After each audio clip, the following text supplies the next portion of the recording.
Hello and welcome back to my Let's Play of Kerbal Space Program. My name is Hillstash. Moon or Bust. Not this episode, but I do love this intro screen.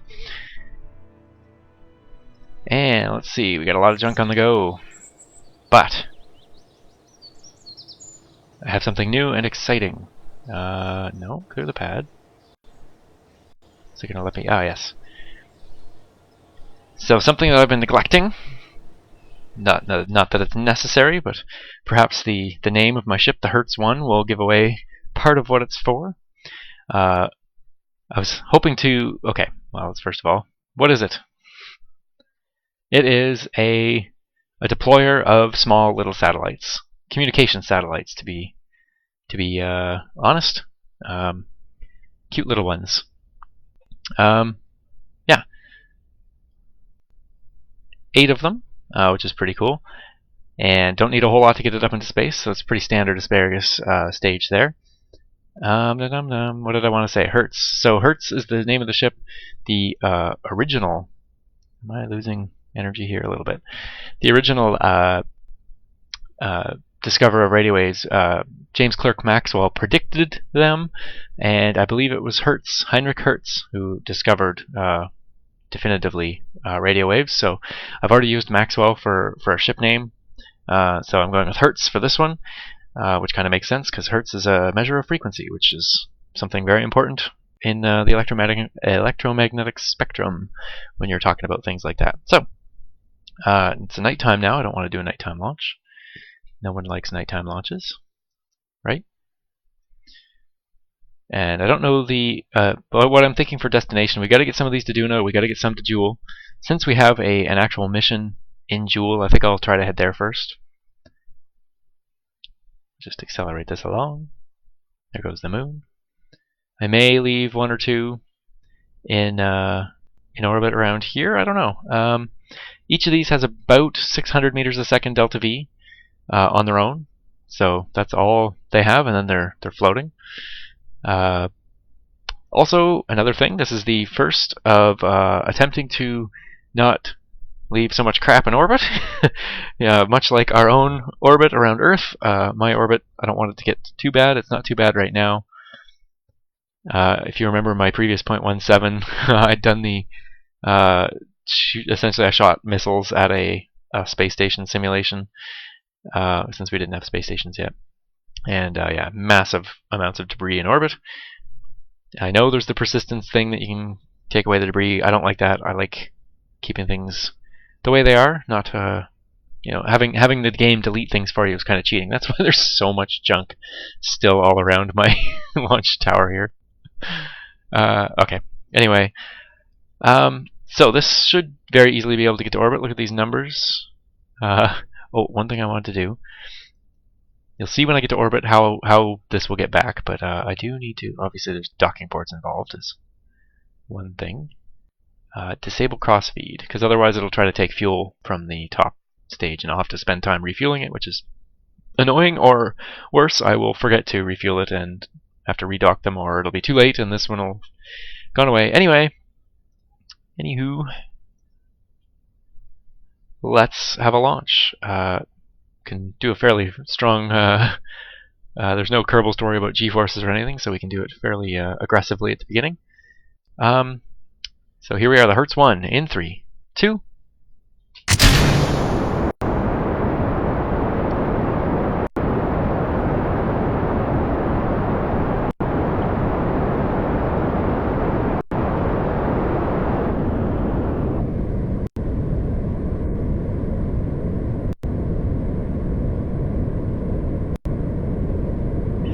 Okay, so I'm pretty much, I can just leave the throttle here from now on. Might as well talk while I launch this thing. This episode's probably just going to be launching this. I am going to launch an interplanetary stage to come up and dock with the back of it, and then we'll send it off to Jool. There's a good chance actually this has enough delta V to get to Jool as is, but the mothership here, as it is, not very much going on with it, but it's got little teeny engines, so 80 kilonewtons of thrust, I believe. Got mech jeb on the mothership here. 8 probes. I've got a battery, the Probodyne, and yeah. That's just about it. No RCS. So whoever wants to dock with this thing has to dock, has to use its own RCS, so that's fine. The Interplanetary stage has lots of RCS.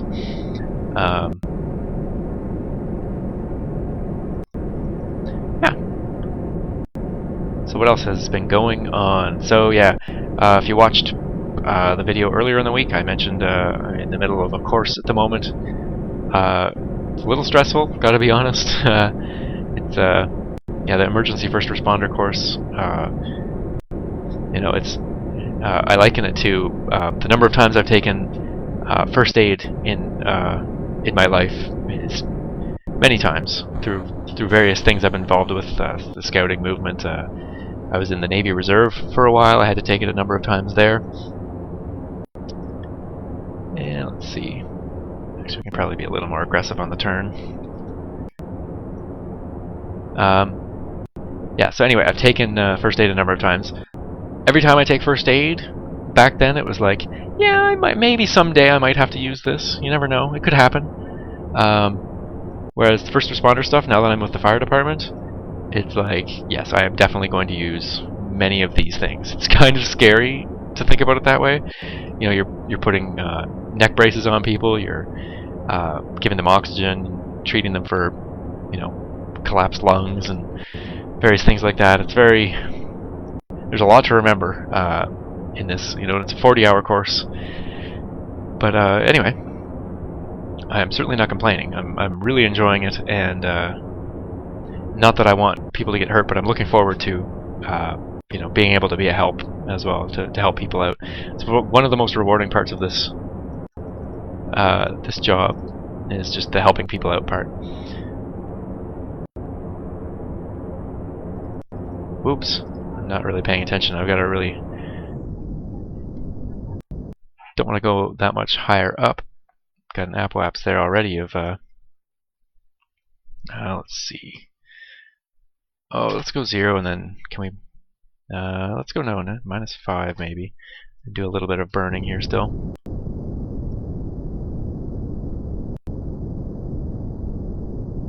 Yeah, so... I've been on a number of medical calls already, but because I don't have the first responder training, I'm essentially just a what they call a Sherpa is the designation. Go get things, go do this, go do that. I have you know, I very quickly learned how to use the oxygen system because it was something we do on a lot of calls, is administer oxygen. So I'm pretty good with that, and got to do that on a number of things. Yeah. So it's a big part of what we do, and it's fun to be able to be a part of that. Let's see, gotta keep an eye on here. I don't want to totally botch this.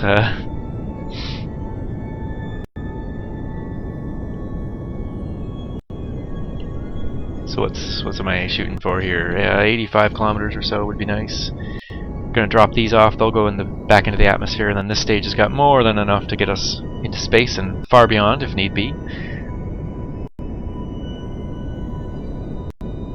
Yeah. Okay, there they go. Whee! I did run a test of this, and this does get a little bendy. And I actually changed the probes how they attach after the test as well. So. And I never bound anything to custom keys, so all my solar panels and things that I have aren't actually. Yeah, it's annoying. You have to do them all one by one. Oh shoot! I should have been up a little bit for. This is the problem. I run a perfect orbit in when I'm just playing around, but now when I'm talking, no, not so much. Past the apoapse. I've got plenty of altitude, though. I'm not too worried. And this thing is putting out, as you can see here, thrust to weight ratio of 4. So even just at this, I'm putting out a good amount of acceleration. 1,800 meters a second. So the initial thought I had was, oh well, I'll just eject this thing when it gets close to the periapse of of 0, or I could have it up to 15 or 20 or something like that. Eject this stage, and then it would fall back and disappear. But oops, now am I?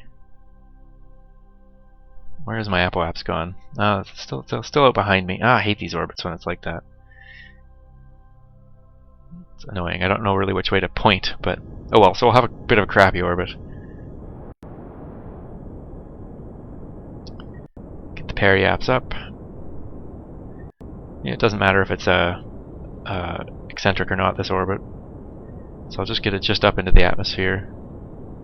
Out of the atmosphere. Oh, that's annoying. Why is it so low? Probably if I point up. Maybe, what happens if I point up? What would that do? Thinking that would help with this periapse. It's increasing that as well, but...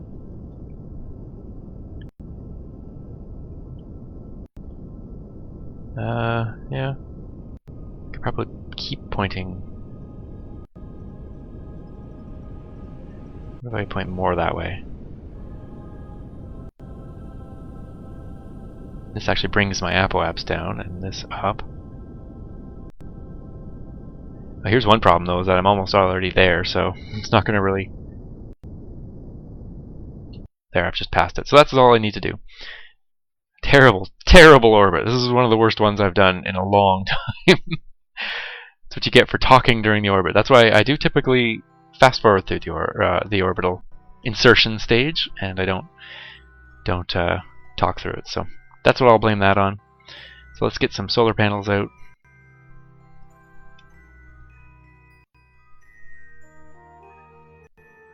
Extend that one, extend that one. I have a couple down here as well, for when these separate. So what I can do,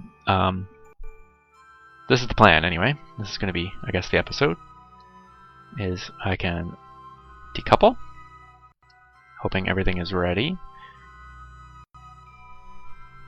Now, this guy, of course, is all set to go.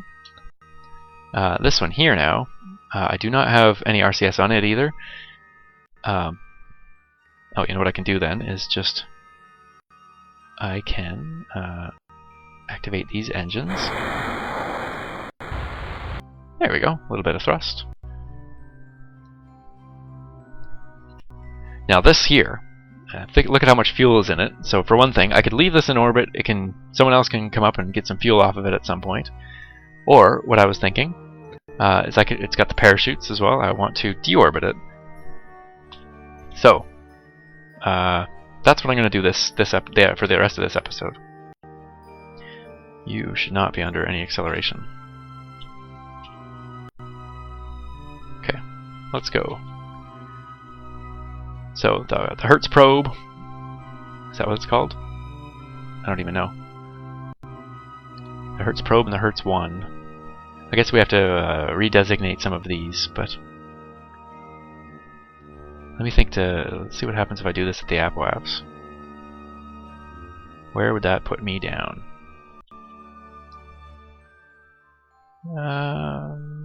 No, I want to do it a little bit past. More like there. Okay.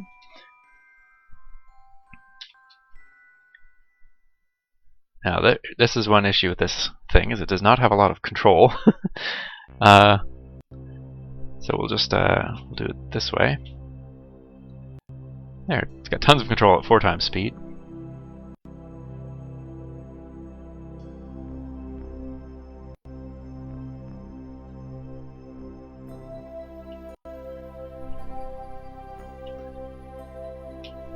Oops. That was the wrong button. Okay, where are we here now? Let's get this a little bit closer back there. Whoops. Shoot. No problem. Didn't realize. This thing, of course, has a thrust-weight ratio of a bajillion. Didn't anticipate that, because it is literally just a large tank that's only a little under half full. Yeah, so it's got a ridiculous amount of thrust. Oh, where am I going? Oh, crap. What is going on? No, it's not on accelerate. Can I control its rotation? Yes. It just seems to want to go on its own if I'm not paying attention, so let's see if that's good. Who knows where that'll come bring me down? We shall find out. Okay. So there we are. Only 7 kilometers away from the Hertz. Probably, nope, can't quite switch to it. With the battery and stuff, I think it'll have enough power, but let's see. As soon as I hit the atmosphere, I'll turn it off. Turn that off, whatever. Oh, you know what? It doesn't even matter if these disappear, but whatever. Will be nice.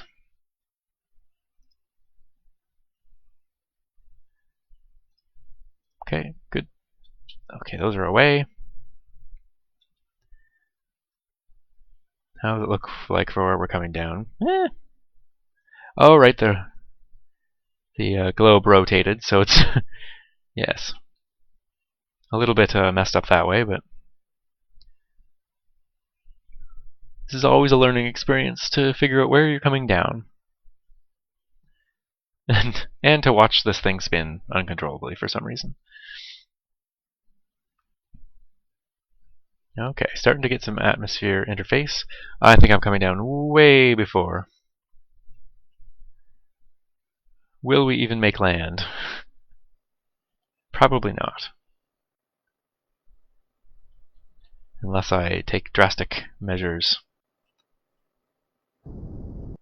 No, not that way.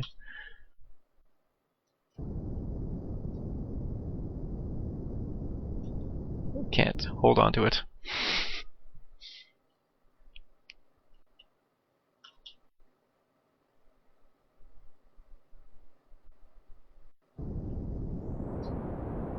Need more power.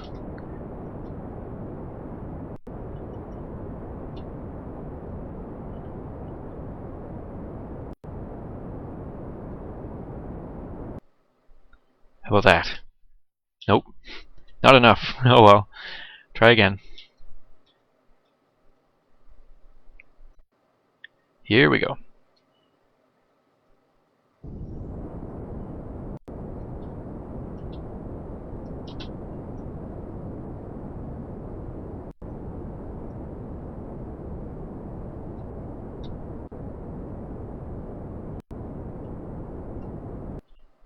How about now?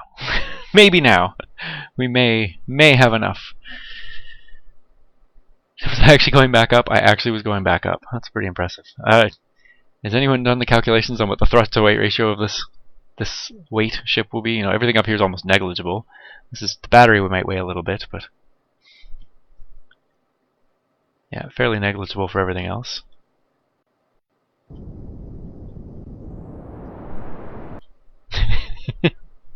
Just a little bit more. I don't know why I want to come down on land, but why not come down on land?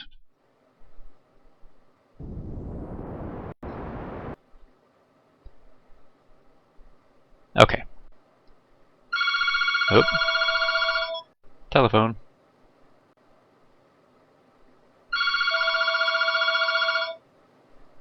I wonder who it's for.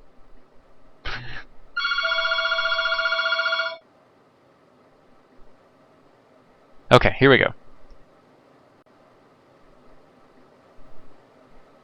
I am going to need to... Uh-oh. Let's get these chutes out.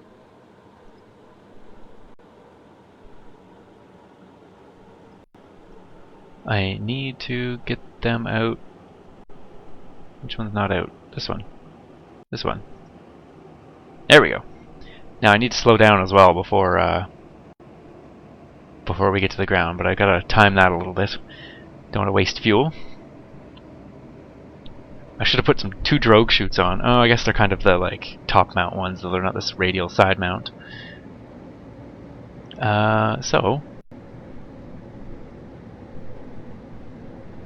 Okay, watching this distance.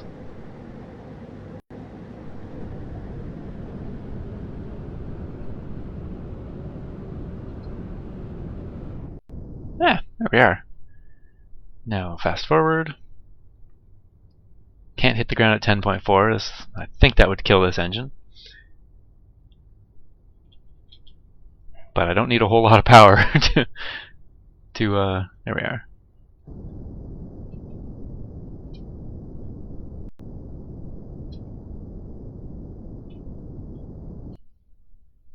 Oh, that was pretty good. Nice and flat, so that helps with this sort of landing. So there we are. That's a proof of concept of fully returnable, reusable upper stage, kind of orbital stage. All the other stages so far, though, not reusable. All the ones, the boosters essentially, that drop off. And yeah, so that's pretty cool. I'm pretty happy with that. So that's this video. Yeah, thank you very much for watching. My name is Hillstash, and I will see you soon.